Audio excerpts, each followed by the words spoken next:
From the Fort Davis Mountains in West Texas, the sky actually has a decent amount of stars. It is striking and beautiful. In a region surrounded by dusty, smelly, noisy oil and gas extraction, the green, calm hills of Fort Davis are an oasis. It's home to the world-famous McDonald Observatory, an astronomy research center with mega telescopes that have made important scientific discoveries. Once home to the second largest telescope in the world in the 1930s, the location was chosen because of its dark, star-soaked skies. But much has changed since 1939, the heyday of this observatory. Notably, light pollution from oil and gas. But see how bright the horizon is right there? Yeah. And Right. that is light pollution. And that's the way it started at our place. Sharon Wilson tells us about stargazing with her son Adam in her ranch in Wise County, Texas during the mid-2000s. You know, we were really poor as far as money, but we had this beautiful land and all these incredible animals, and we would, at night, on a night like this, we would drive the pickup truck out into the pasture, and I would let Adam have a Coke, which I didn't let him have very often, and we'd cook popcorn, and I had hot chocolate with Rumple Mints. Rumplements? Yeah, extra hot chocolate. And all the horses would come, and they would stick their heads over the bed. You know, they just wanted to be with us, and the dogs would be there, and the cats would come, and the goats would come, and we would just look at the stars and talk about the constellations and the mythology, and the coyotes would be yipping. But you know, when he was growing up and we didn't have a lot of money to go spend on doing things, we had books, and I would take a piece of construction paper and trace the constellations and use a pin, a safety pin, and poke holes in it and put it up in the window so that we could familiarize ourselves with the constellation, and then we would go out at night and find that constellation. Sharon didn't know it at the time, but Wise County would become the birthplace of a global fracking boom. This is where George Mitchell, dubbed the father of fracking, experimented with hydraulic fracturing as a method of extracting oil and gas through horizontal drilling. They drilled on Sharon's property, ultimately ushering in a nightmare of impacts. Her air turned black, her water turned brown. However, the first sign of the pain that would follow was some light in the distant horizon. But then this encroachment of light pollution, it just got bigger and bigger and bigger until all the stars were so faint. And that's when Adam wrote this essay and said they murdered the stars. Let me be clear. The radical left. Have you ever heard of the radical left, Brian? You don't want to hear about And it. I know this always comes up. So let me ask you, Mr. Governor, how do you think that works in Texas? No fracking, no drilling, no oil. Is that okay? We're not going to ban fracking. And what about fracking? All right, Now we have to ask let me about allow fracking. Vice President Biden to respond. never said I oppose fracking. You said it on tape. I did show the tape. Put it on your website. I'll put it on. Put it on the website. The fact of the matter is he's flat lying. Would you rule out banning fracking? I do rule out banning fracking. Look, let me be clear also. I'm not banning fracking in Pennsylvania or anywhere else.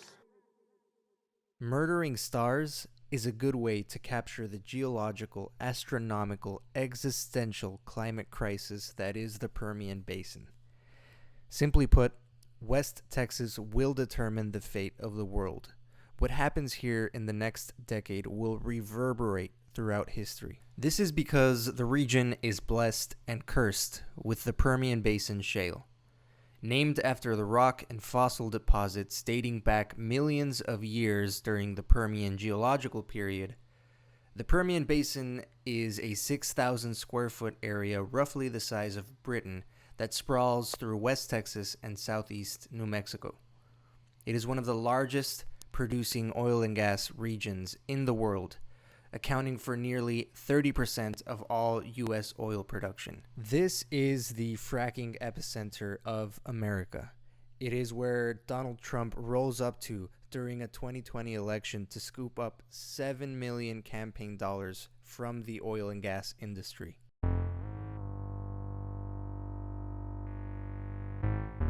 As of early 2022, amid an ongoing climate crisis, the U.S. Energy Information Administration calculates that the Permian produces about 5 million barrels of oil per day, more than any other shale in the United States. It also calculates that the region extracts about 18 billion cubic feet of natural gas per day. Again, emphasis on the per day part of those statistics. Okay, but let's put these numbers into perspective. Imagine enough oil to fill up a common Coke can. If you stack these cans end to end with 5 million barrels worth of oil, your cans would extend to 206,342 miles, roughly enough to circle the Earth 8 times. So the Permian produces enough oil to circle the Earth 8 times every day. Unfortunately, production levels at the Permian are only projected to grow. Companies are continuing to drill, frack, and produce. According to the website and report PermianClimateBomb.org, oil production is projected to grow 50% from 2021 to 2030. Natural gas liquids, or NGL production levels, are also horrifying. Based on data analysis from Rystad Energy, Oil Change International calculates that Permian production is going to increase by 60% in the next 9 years, surpassing gas liquid productions of every other country in the world: Saudi Arabia, Russia, Qatar, Canada, and United Arab Emirates. But what does this all mean for the health of communities that live on the ground? What does this mean for the planet? Well, for communities on the ground, it means increased rates of asthma, respiratory illness, birth defects, and even cancers. Oil and gas production emits a type of pollution called volatile organic compounds, or VOCs. These include benzene, toluene, formaldehyde, and other ozone precursors, which have serious health impacts for those on the ground. Let's look at emission levels of some towns at the heart of the Permian Basin, Midland and Odessa, Texas. According to the Texas government's own measurements, the Midland-Odessa area is responsible for more VOC emissions than Dallas, Fort Worth, and Houston combined. Now, anyone from Texas can immediately understand how outrageous this sounds. But for context, Midland-Odessa's population is about 348,000. The population of DFW and Houston are collectively about 10 million people. And Houston has its own share of extreme VOC emissions, being home to some of the worst refineries in the US. But communities in the Permian are not the polluters. We are being polluted by a Wall Street-funded fossil fuel machine. Every barrel of oil produced, every cubic foot of gas fracked means pollution for those of us in the region. But how do Permian oil and gas production levels affect the climate, the world? In a single word, methane. Methane is a greenhouse gas about 86 times more powerful at warming the climate than carbon dioxide. It is a byproduct of oil and gas production. In the Permian, studies estimate that as much as 3.7% of gas production is being vented, released into the atmosphere. This amount of methane is the equivalent of filling up the Atlantic Ocean every 55 days. It is no surprise that scientists using satellites from space can spot gargantuan clouds of greenhouse gases hovering over the Permian, the equivalent of 1.7 million metric tons.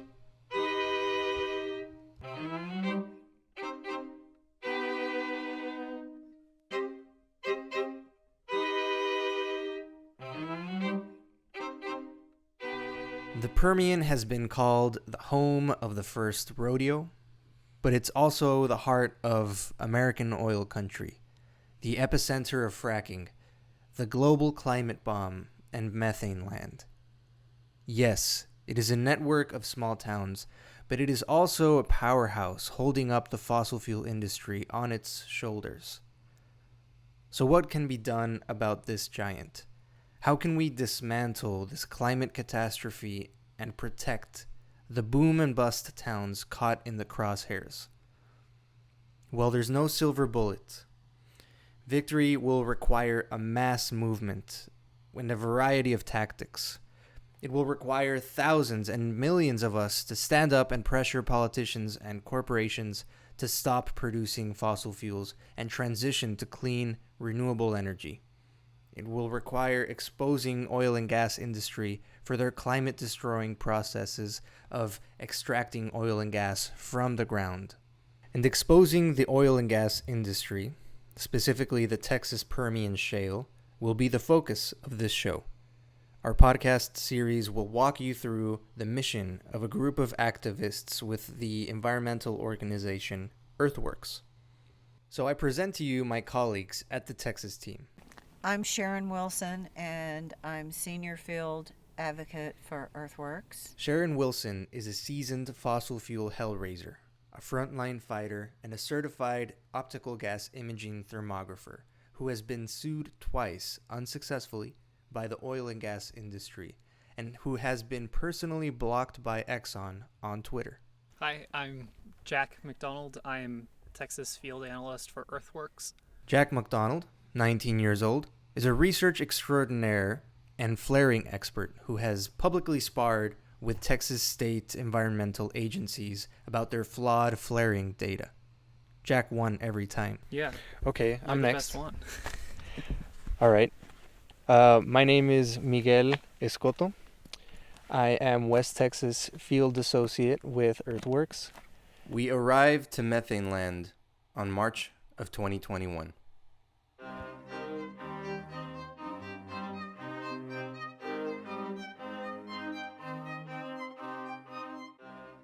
At Earthworks, we go directly into the oil fields to document emissions from oil and gas sites using optical gas imaging technology. This is a camera which allows you to see greenhouse gases and VOC pollution which would otherwise be invisible. It's a technology used by government regulators and the industry themselves. Armed with this camera, we visit oil and gas sites. We park near the side of public roads and point the OGI technology at flares, tanks, compressor stations, gas plants, and pipelines in the field to see if we can detect methane and VOC emissions.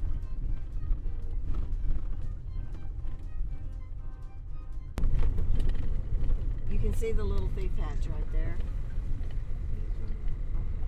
Is it this one? I don't know, I can't tell him. Oh, but it is a It's a second 1, 2 yeah, right here. yeah, Okay. yeah. Yeah, that's it. The tank's at the back, Mm-hmm. so you kind of have to look down low and then look past the flare. High sensitivity mode. I've got it in high sensitivity. You can put it in whatever you want.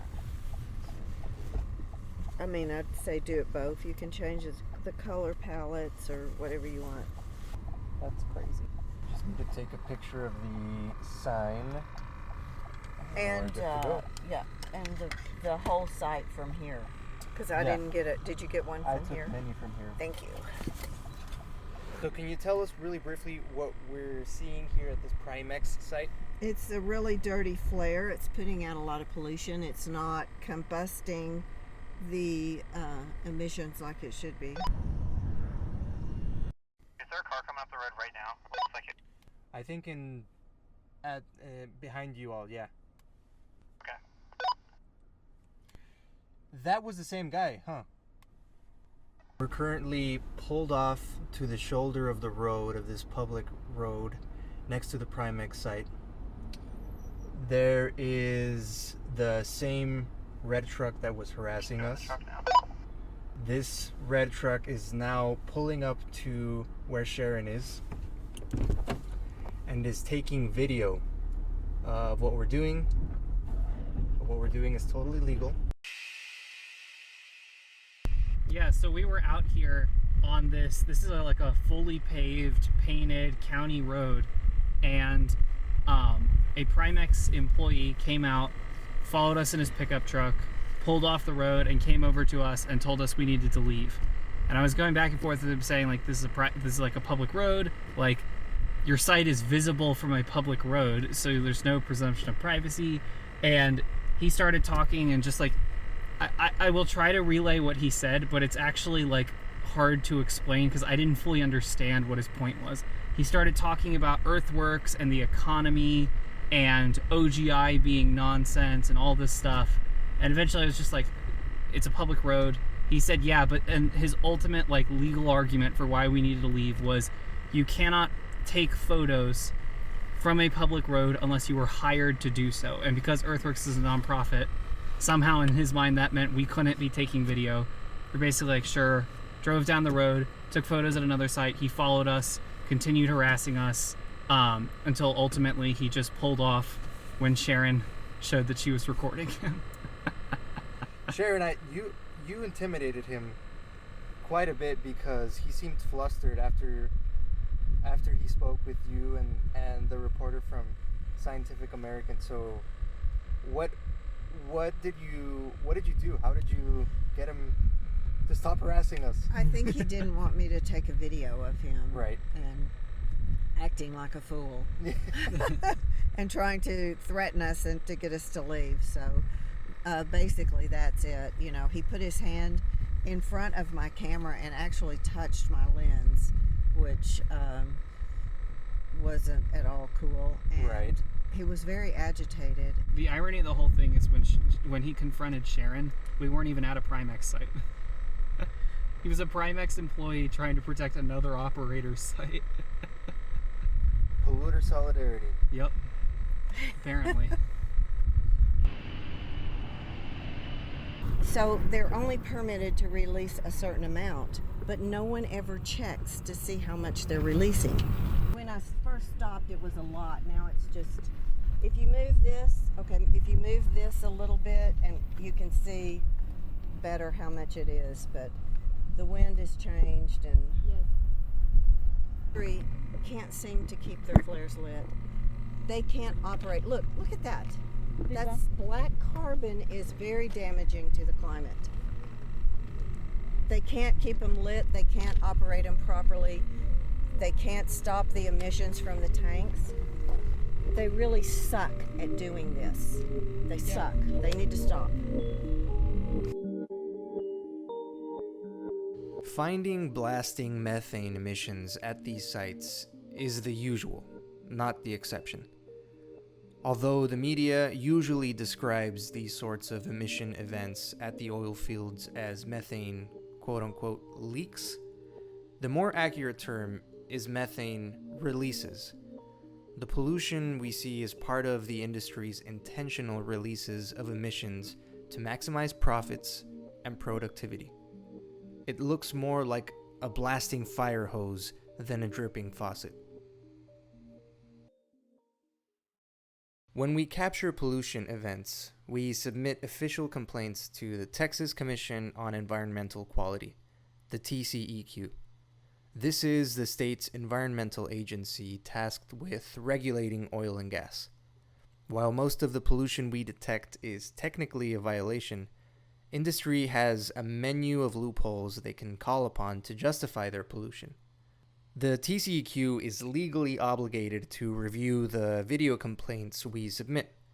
However, many times we find that their quote-unquote investigations consist of nothing more than the government emailing the company a survey to fill out. We have two agencies that permit oil and gas.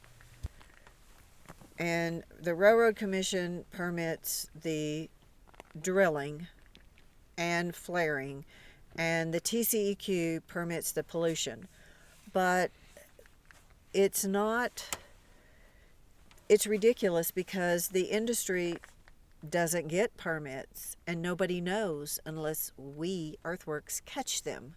And we do catch them. But to get a permit, if you want to get the lowest level of permit, which is a permit by rule, you have to list the equipment you're going to have on the site. Well, the equipment is, the manufacturer wants to market their equipment as a low emissions equipment. So they calculate what their piece of equipment is going to emit. No one measures that to see that it's really accurate. Then the industry hires a petroleum engineer and says, I want to have this site and I want this equipment on it. And the petroleum engineer makes the calculations fit within the permit levels. Whatever it takes, they calculate it so that it works. Whatever it takes. And no one actually ever measures any of the emissions to see if the industry is staying within their emission limits. Right. There are so many ways that the regulatory agency does not keep up with the permits. They need to just stop. They need to stop permitting, period. So I've been spending a lot of time digging into what's referred to as an H9. It's governed by Rule 36 of the Railroad Commission, which I know just sounds like number salad. Rule 36 is basically the guideline by the Railroad Commission that governs sour gas, which that's any gas that contains above, I believe it's 100 parts per million hydrogen sulfide. And hydrogen sulfide is a really nasty, poisonous gas. It can kill people. It can cause all kinds of problems. Like short-term exposure and high concentrations can cause nerve damage. And basically what's supposed to happen is not every well actually produces sour gas. Some produce what's called sweet gas. So there's no hydrogen sulfide. But all of the wells that produce sour gas are supposed to test their wells to see how much sour gas they're producing. For instance, some wells it might be 100, 200, 300. Wherever it lands based on that testing, they then get put into different regulatory categories. Like you may need to have an extra compliance plan or an emergency alarm system based on how high your hydrogen sulfide concentration is coming out of your well. And what I found going through a series of different operators and looking at the H9, which is the actual form via which that test is submitted, is that massive chunks of operators just fail to submit those H9s. Like operators, sometimes 40% or more of their wells just do not have an H9 at all. And that's really concerning to see such a dangerous gas being totally disregarded. And so thinking about that, it is a voluntarily submitted information. The regulatory agency does not go out and check these wells to see if they need a special permit to produce this deadly gas. They leave it up to the operator to admit whether or not they produce this gas. The operator knows that if they admit it, they're going to have more equipment and stricter regulations. So, I don't know. Do you admit when you've had one too many beers and you drive home? No one would.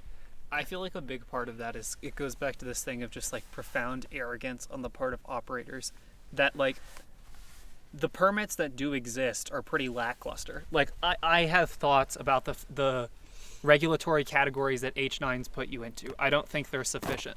But these operators are so profoundly arrogant that they don't even bother to follow the like lackluster regulations. Like going back to what Sharon was talking about, how like there's so many loopholes in these permits, and then seeing the number of operators who don't even bother to get a permit when they have access to all those loopholes is just crazy. It is exceedingly rare for the TCEQ to issue a notice of violation to oil and gas companies because of the extensive range of loopholes that industry benefits from. According to a study by Environment Texas, less than 3% of emissions violations drew any penalties from TCEQ or the state of Texas. A slap on the wrist considering the millions in profits of these companies. Episode 2 and 3 of this podcast will dive deeply into the permitting loophole extravaganza that is environmental policy in Texas, and the pitiful, virtually non-existent levels of environmental regulation enforcement at these oil fields. While we don't trust the TCEQ to do its job, documenting oil field pollution and submitting these complaints is nonetheless important. We're able to file public information requests from the TCEQ to learn about the extensive inadequacies of Texas state regulators. We're able to witness exactly how captured the state government is by these oil and gas industries. Plus, visualizing oil field pollution with your own eyes is powerful. We use these images of methane blasting into the atmosphere to warn the public about fracking, to mobilize advocates, and to support fence line communities dealing with this pollution. One example of fence line communities impacted by oil and gas expansion is Jim and Sue Franklin. Where we're standing on right now, why is that so important? This is where Sue and Jim Franklin used to live. So Jim and Sue Franklin were about how many feet away from this Primex site that we see here? They didn't drill that one until they bought Jim and Sue out, but they drilled this one, and I would say it's not even, maybe is it a little more than a football field? I don't know, maybe at the most 200 yards, at the most, from their house. Did the Franklins feel any health impacts, Oh yeah, they got very sick. They felt health impacts with that first well down there, and then from the ones on the other side, and then they put this one right across the street. So they had a lot of health impacts, and Sue was very sick, had to actually move to town and live in town, and Jim stayed out here.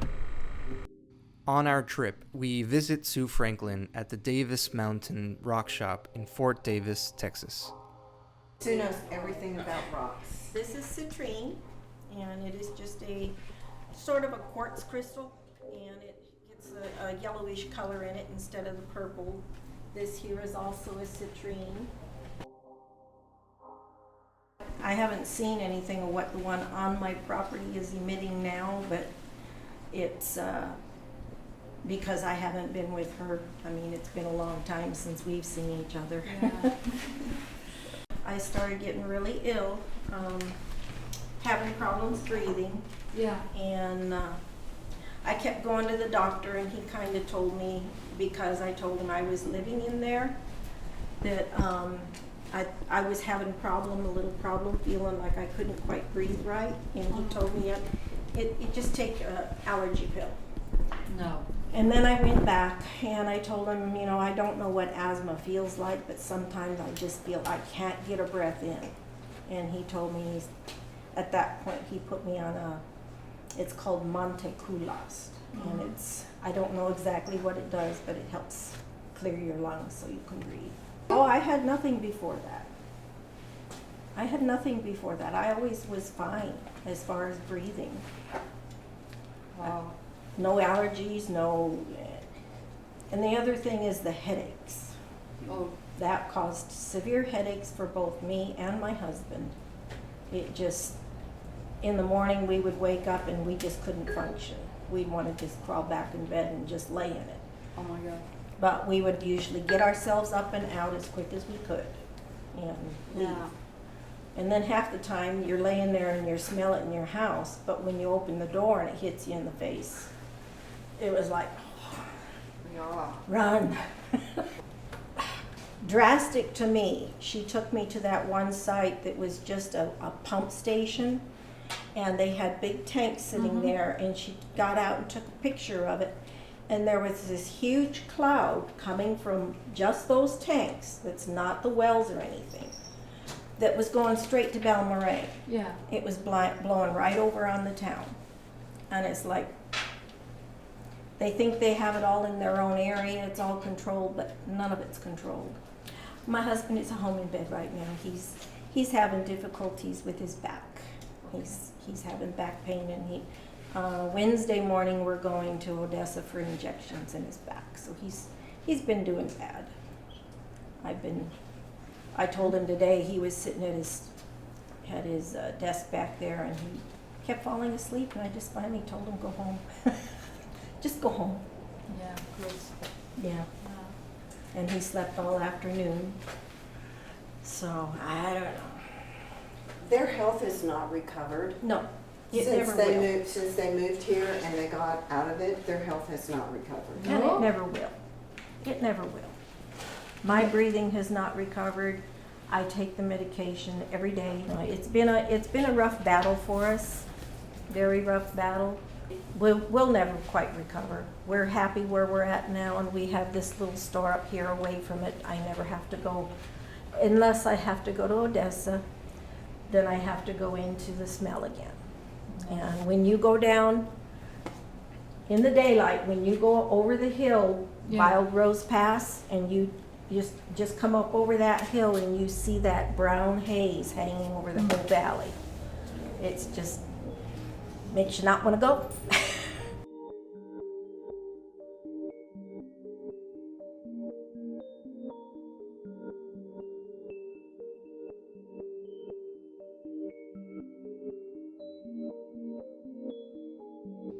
So after about a week of field work, I sat down with Sharon and Jack to debrief on what we witnessed. What were your general reactions from what we saw? Well, in the face of rapidly accelerating climate change, it's hard to fathom what's happening, and it's hard to feel hopeful that we'll be able to stop it in time. But it also makes me very angry, and that's a better action emotion for me. And you know, it's the same thing that I witnessed when I worked for the oil and gas industry. The intense, outrageous arrogance and entitlement that they have, that it's psychopathic.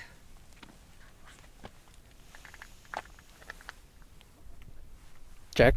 Yeah, I mean, like, it was crazy. This was my first time actually being out in the field, and finally being able to kind of put faces to names in terms of seeing some of these sites and understanding, like, these crazy, like, chains of emission events and complaints and emission events and complaints, and then nothing happens and the site looks exactly the same as it did last time with the same issues. That kind of stuff is just crazy to me, to watch these sites that, like,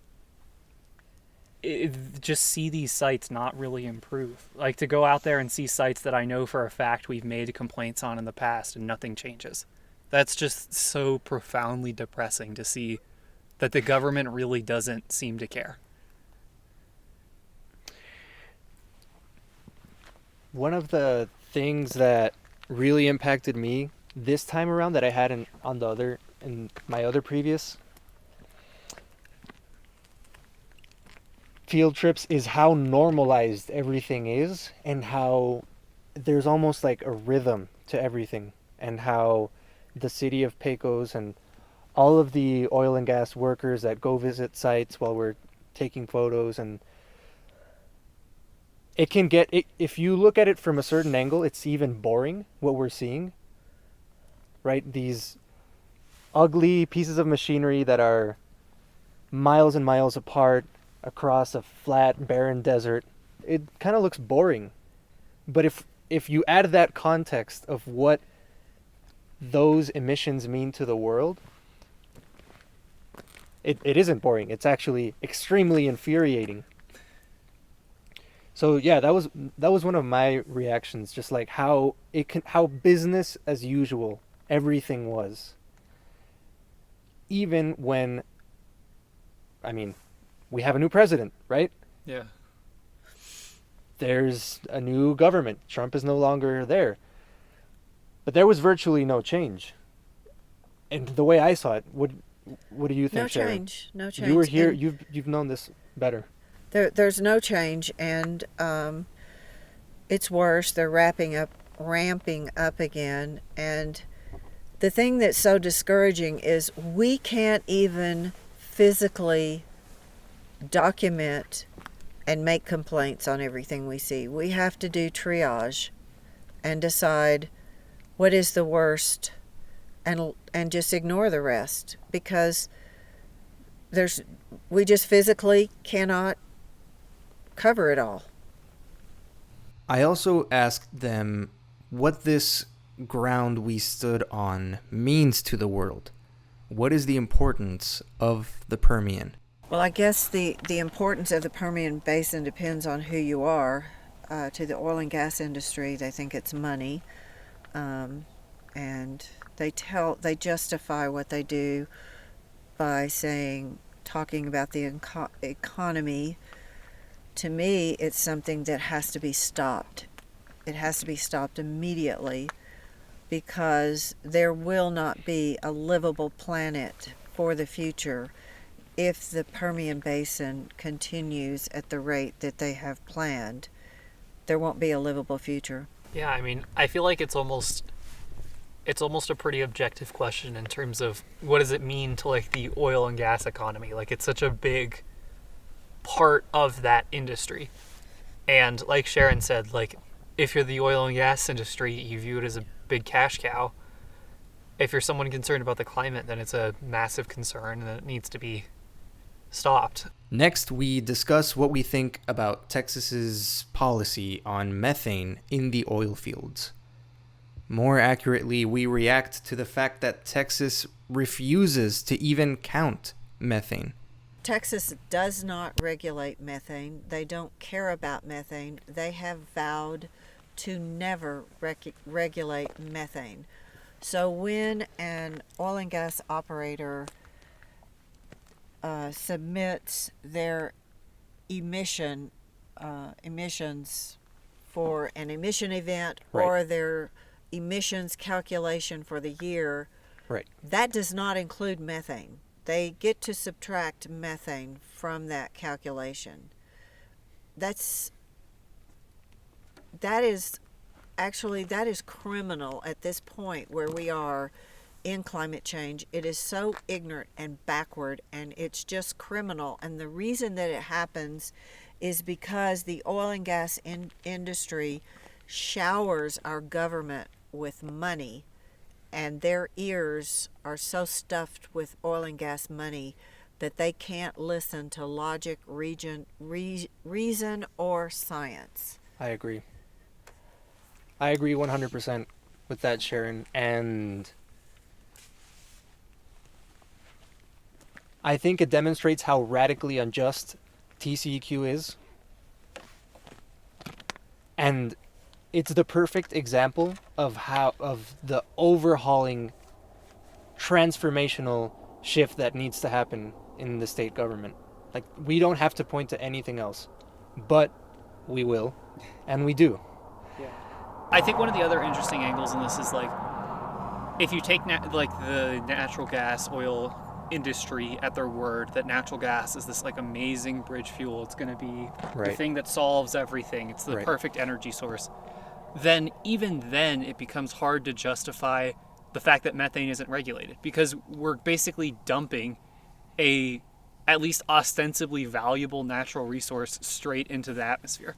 Like, I think we should not be like extracting and using oil and gas, but if we're going to extract it, we may as well actually use it.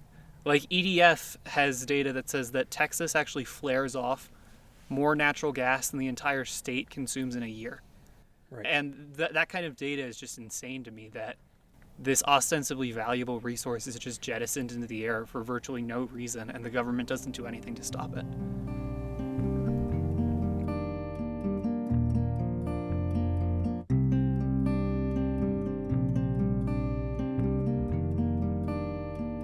And this is such a precious, precious part of Texas. It's the best Texas has to offer.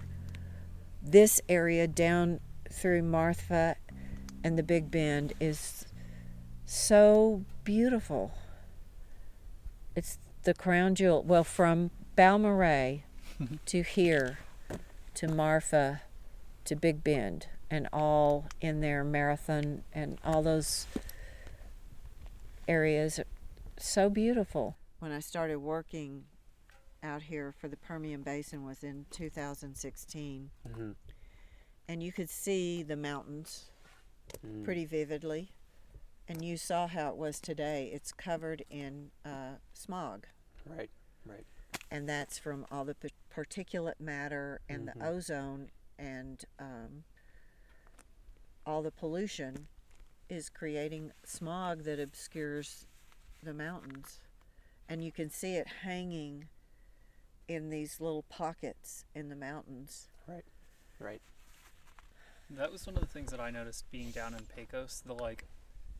It doesn't feel like the air quality there is bad.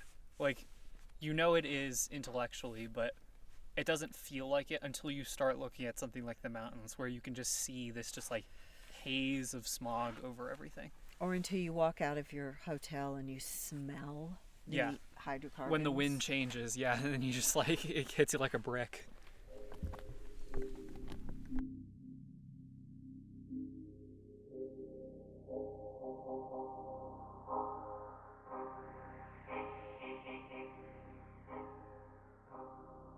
Well, that's it for right now, but later in this series, we will highlight some stories of frontline community members resisting pollution. We will explore the radioactive wastewater crisis that fracking imposes on the region. We will do a deep dive into the permitting and enforcement corruption process of the Texas state government. And we'll sit down with experts to discuss how a transition to clean renewable energy can be a job creator for the region, and how it can actually benefit workers currently stuck in the oil and gas sector. Until next time, stay outraged.